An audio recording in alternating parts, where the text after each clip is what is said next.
Gickenly Wifflebottom and her community. Yeah, and our mission here is really to unpack what's going on. It's this unfiltered stream, Exactly. We want to pull out some insights from this, often kind of bewildering digital conversation. What's really striking, I think, is how fast it all changes. You start with normal pleasantries, and then suddenly it goes somewhere completely unexpected. Yeah. It really does. So this dive, it should help us understand a bit about that strange landscape of online interaction and, how personal boundaries just seem to melt away in these public digital spaces. Okay, so let's get into it. First up, the grand and gross return.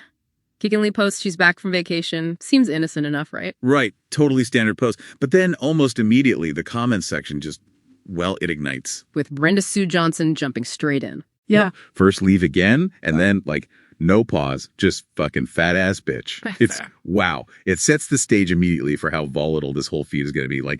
Zero social filter. And it just keeps going. Gickenly posts something else, kind of a jokey, kids hate her lol. And boom, Shannon Debussy hits her with, you look inside out. Mm-hmm. What does that even mean? But Giggly fires right back, fuck you, fat bitch. It's just attack after attack. Exactly. And Brenda Sue jumps back in, accusing Gickenly, saying her kids sleep on skid mark keychain mattresses. It's this incredibly aggressive dynamic, almost instantly makes you wonder about, the lack of consequences people feel online. Okay, moving on. The content itself gets really eclectic. And yeah, unfiltered is the word. Gickenly shares this image, calls it AI slop. Ah, yes, the Furcus, Derpin, Slapper, Clapper, Shiny Toes image. Which, it sounds like typical weird AI stuff. She sees it as profound, says it speaks to the soul. Which is just fascinatingly contrasted with Brenda Sue's take. It means some kid got bored Gickenly. Just completely dismissive. And that disagreement immediately spirals.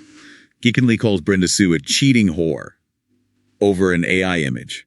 It shows how subjective everything is and how, I guess, personal the conflict gets, even over abstract things. And there's other weird stuff too, right? The banishing. Yeah. Today at 7 is the banishing. Yeah. Attend if you can.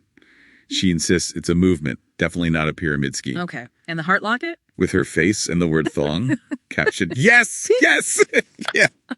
So this uninhibited sharing, it wasn't just Gickenly, right? Her friends were just as open. Oh, totally. The rants from her friends were equally, maybe even more out of pocket, just zero self-censorship. Absolutely. You have Shally Ho posting she shat out an entire cucumber after some detox tea. Just shares that. Wow. And Shannon Debussy using a cheese grater for a pedicure. And collecting the skin for her houseplants, calling it, wait for it, free Parmesan cheese. Oh my God, that's something. Then there's Margaret Mary Ann Sue just casually dropping, I just hit a baby with my car. Oops!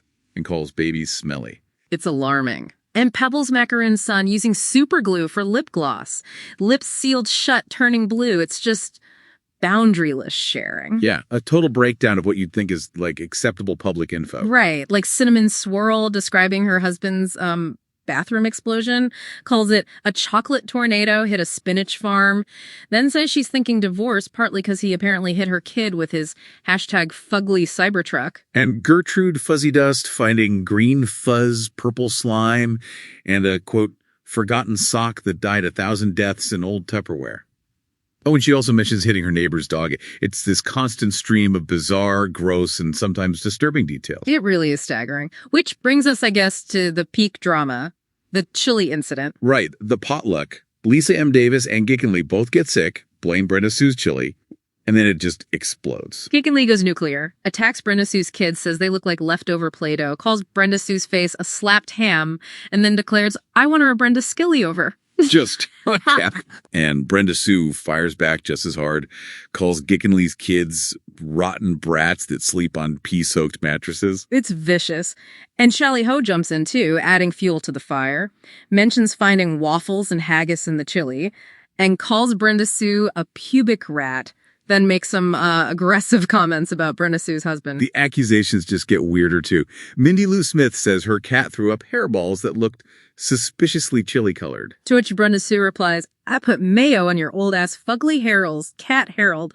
It's just layers upon layers of bizarre hostility. It really is a wild ride through, the extremes of online interaction. Wow. So after seeing all this, what's the takeaway for us listening? Well, I think this Facebook feed, it's like a snapshot, isn't it? Raw, unfiltered, sometimes genuinely shocking human interaction in these digital spaces. You see how quickly normal chat can just devolve? Into these really vicious personal attacks, these bizarre overshares. It's information overload almost. Exactly, where anything and everything gets put out there. So it makes you ask, right? What actually compels people to share stuff that's so personal, often kind of gross and so aggressive, in a place that's meant for friends and family?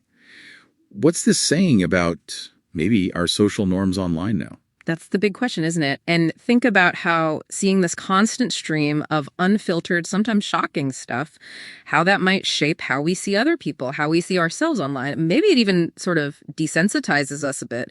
Definitely something to chew on.